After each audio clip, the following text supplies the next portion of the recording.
Dalam sebuah game, kita mengenal sebuah istilah yaitu NPC atau Non-Playable Character. Karakter-karakter dalam game yang tidak bisa kita mainkan karena fungsinya adalah untuk memperkaya cerita di dalam game atau memperkaya visualisasi dalam sebuah game. NPC sendiri bergerak sesuai dengan kode yang sudah diprogramkan oleh programmer game tersebut. Jadi, mereka tidak bisa bergerak semau mereka sendiri atau dimainkan oleh pemain.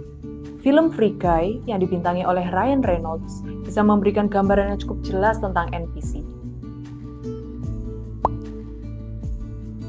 Fenomena unik terkait NPC kini sedang viral dan melanda sosial media, khususnya TikTok.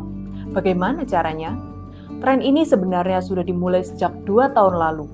Akun TikTok dengan username Lochniki memulai konten NPC sejak akhir 2021. Pasangan dari Polandia yang gemar menari dan bermain game ini awalnya membuat konten-konten NPC untuk memparodikan kekakuan dan kelucuan karakter-karakter NPC di dalam games. Namun, seiring berjalannya waktu, karena konten-konten NPC semakin digemari oleh banyak orang, ada banyak konten kreator yang mulai memonetisasi konten NPC melalui siaran live di TikTok. Salah satunya adalah akun Pinky Doll Reel yang berperan sebagai NPC live streaming. Sepanjang siaran live-nya, Pinky Doll banyak menerima gift dari penonton, dan ia akan merespon secara terprogram dan repetitif sesuai dengan gift yang diberikan. Misalnya, ketika ada yang memberikan ikon ice cream sebagai gift, maka Pinky Doll akan merespon dengan gerakan dan suara menyeruput es krim. Ice cream so good. Atau, Pinky Doll akan melakukan gerakan dan suara memecahkan balon-balon ketika diberi gift berupa balon warna-warni. Balon. Semua respon dan gerakannya sepertinya terprogram sesuai dengan gift yang diberikan, persis seperti karakter NPC dalam games. Gift yang diberikan dapat dikonversi menjadi uang, sehingga konten NPC bisa menjadi sumber penghasilan bagi seorang konten kreator. Menurut pengakuan dari Pinky Doll, ia dapat menghasilkan $7.000 per hari, atau setara dengan 112 juta rupiah. Tidak heran ya, tren NPC menjadi viral dan banyak dipraktekkan oleh konten kreator karena jumlah penghasilan yang sangat menggiurkan ini. Di Indonesia, tren NPC sepertinya hanya bersifat latah karena orang Indonesia memang memiliki budaya latah dengan apa yang tren di luar negeri. Ada beberapa konten kreator yang melakukan tren NPC sebagai mata pencaharian. Namun, sebenarnya praktik tren NPC sudah lebih dahulu dilakukan dengan tren mandi lumpur. Tren mandi lumpur bisa dikatakan mirip dengan NPC, di mana konten kreator biasanya siaran langsung di kubangan lumpur atau di kamar mandi, dan akan menyiramkan tubuhnya dengan lumpur atau air yang ada di kamar mandi setiap kali ia menerima gift. Ada beberapa hal yang perlu kita perhatikan dari tren NPC. Tren ngemis online. Tidak sedikit orang yang menganggap tren NPC sebagai ngemis online. Sebelumnya, tren mandi lumpur yang sempat viral sudah dilarang oleh pemerintah. Jika pemerintah melarang praktik mengemis di jalanan dengan alasan unsur mengganggu ketertiban, maka ngemis online dilarang karena ada unsur eksploitasi. Mandi lumpur biasanya mengeksploitasi lansia untuk menarik simpati dan belas kasihan dari netizen. Eksploitasi memiliki unsur pemerasan sesuatu untuk keuntungan pribadi. Tren mandi lumpur yang dilakukan oleh lansia membuat lansia melakukan hal-hal seperti menyiram tubuhnya dengan air atau lumpur di malam hari. Dan biasanya ada orang lain di balik video live ini yang sedang mencari keuntungannya sendiri. Sempat viral pula pengurus panti asuhan yang sedang mengeksploitasi bayi di jam-jam tidur dengan menyendokkan air putih di malam hari untuk menarik belas kasihan orang lain. Polisi telah menangkap dan memberi hukuman kepada para pelaku ngemis online. Apakah tren NPC bisa digolongkan dengan ngemis? Jika kita menggolongkan badut-badut di lampu merah yang menari-nari sambil meminta uang adalah praktik mengemis, maka tren NPC juga bisa digolongkan demikian. Apalagi konten kreator NPC memang bertujuan mencari gift dan hanya merespon jika diberikan gift. Bahkan ada yang bilang kalau tren NPC ini adalah ngemis online versi elit. Eksploitasi. Apa yang dieksploitasi dalam tren NPC? Banyak konten kreator yang berperan sebagai karakter NPC sambil melakukan live streaming sebenarnya sedang mengeksploitasi tubuh. Ada yang dengan sengaja memakai outfit yang terbuka dan seksi, bahkan ada pula konten kreator pria yang telanjang dada dengan maksud memamerkan otot tubuhnya. Semuanya itu dilakukan untuk menarik penonton dan memberikan gift. Bukan hanya eksploitasi tubuh, beberapa orang berpendapat bahwa NPC termasuk eksploitasi seks dalam bentuk fetis. Fetis adalah kelainan kejiwaan yang muncul pada saat seseorang memiliki ketertarikan pada benda mati atau suatu bagian tubuh, guna memenuhi kebutuhan atau kepuasan seksualnya.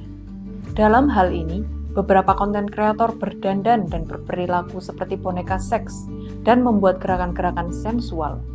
Hal ini menarik bagi orang-orang yang memiliki doll fetishism atau ketertarikan seseorang kepada boneka seks yang menyerupai manusia. Pada sisi yang lain, NPC juga mengeksploitasi diri untuk berperilaku non-stop seperti robot sepanjang live streaming. Penonton NPC live streaming akan menurun secara drastis ketika konten kreator kembali menjadi dirinya sendiri, walaupun hanya untuk sesaat. Hal ini diungkap oleh seorang pengamat yang menonton live streaming Pinky Doll. Melalui akun Twitternya, ia men-tweet, "I want us to pay attention to the reaction her audience had when she broke character and started acting like a normal person, not an NPC. 700 people stopped watching her, and then came back when she started acting again." Dengan kata lain, tren NPC memperbudak konten kreator untuk terus berperilaku seperti robot, apalagi jika hal itu menjadi penghasilan utamanya. Spirit transhumanisme sekaligus dehumanisasi. Bisa dikatakan, NPC adalah bagian dari spirit transhumanisme. Istilah ini merujuk kepada filosofi hidup yang mencari keberlanjutan dan percepatan evolusi kehidupan kecerdasan yang melampaui bentuk dan batasan manusia dengan menggunakan teknologi dan sains. Dengan kata lain, kaum transhumanis bercita-cita agar manusia bisa hidup melampaui keadaan sekarang, bahkan hidup untuk selamanya. Sudah banyak film-film yang memiliki ini. Sebut saja film Transcendence tahun 2014 yang diperankan oleh Johnny Depp. Dalam film ini, Johnny Depp berperan sebagai ilmuwan yang berhasil mengunggah dirinya menjadi transcendence dalam dunia maya. Tren NPC memiliki spirit transhumanisme dalam menjadikan manusia melampaui natur dan batasannya, yaitu seperti robot AI. Namun, dalam waktu yang bersamaan, terjadi pula dehumanisasi atau perilaku merendahkan manusia. Sebelum menjadi tren di TikTok, istilah NPC pernah digunakan dalam konteks politik di Amerika Serikat. Pada tahun 2018, istilah NPC digunakan oleh pendukung Donald Trump untuk mengejek kaum liberal yang membenci Trump. Bukan karena pemikiran independen mereka sendiri, tetapi karena dicuci otaknya oleh pendukung sayap kiri di Amerika. Pada saat itu, meme wujak NPC menjadi viral dan mempresentasikan orang-orang yang tidak bisa berpikir sendiri atau membuat keputusan sendiri. Komodifikasi. Menurut Kamus Besar Bahasa Indonesia, komodifikasi adalah perubahan fungsi suatu benda, jasa, atau entitas lain yang umumnya tidak dipandang sebagai suatu produk komersial menjadi komoditas. Komodifikasi bisa terdiri dari dua jenis. Yang pertama adalah memperlakukan sesuatu yang bisa dimiliki atau diakses oleh semua orang menjadi produk yang bisa diperjualbelikan. Sebagai contoh, sumber daya alam air bersih yang seharusnya menjadi milik semua orang, namun sekarang menjadi komoditi yang diperjualbelikan. Jenis yang kedua berarti memperlakukan sesuatu yang tidak dimiliki oleh orang lain atau banyak orang menjadi produk yang bisa diperjualbelikan. Dalam pengertian inilah, tren NPC mengkomodifikasi tubuh, seks, dan diri manusia itu sendiri.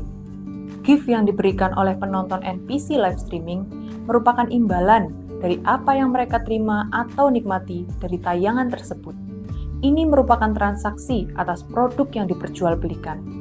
Jika tidak ada produk, atau setidaknya produk tersebut tidak bisa memenuhi kebutuhan dan kepuasan penonton, maka tidak mungkin mereka rela mengeluarkan sejumlah uang untuk membayarnya. Ini adalah prinsip dasar ekonomi.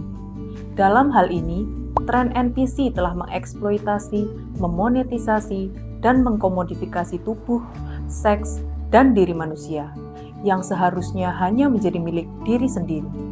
Bagaimana kita seharusnya orang-orang Kristen menyikapi tren NPC? Kreativitas. Tidak bisa dipungkiri, pembuatan karakter NPC dalam games dan membawa itu ke dalam media sosial adalah bukti kreativitas manusia.